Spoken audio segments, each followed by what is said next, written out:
Let's check the reactor controller. Make sure the heater is on. Make sure the temperature is reading correctly. And make sure the high temperature limit switch is pressed in. Check that the oxygen sensor is close to 100%, that the pressure is close to 14.7, and that the frequency is close to 5 megahertz.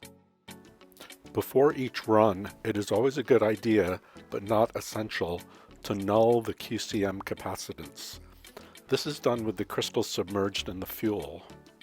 First, we put the capacitance cancellation in adjust mode.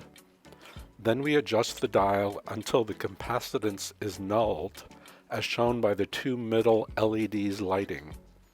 Once these are lit, we put the switch back into hold mode and confirm that the QCM frequency reading is near 5 megahertz.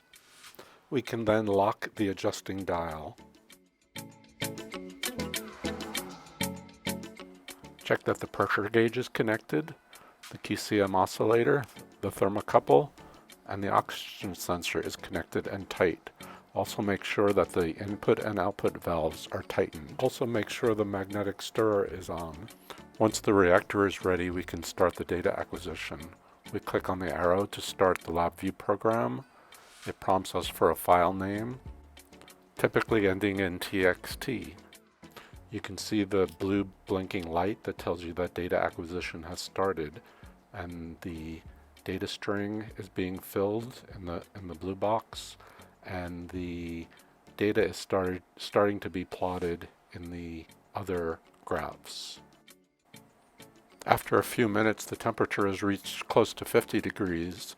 You can see the blue light is still blinking, showing data acquisition, and you can see that each of the graphs is starting to populate, with frequency, temperature, oxygen sensor, and pressure rising, while the crystal resistance decreases with increasing temperature.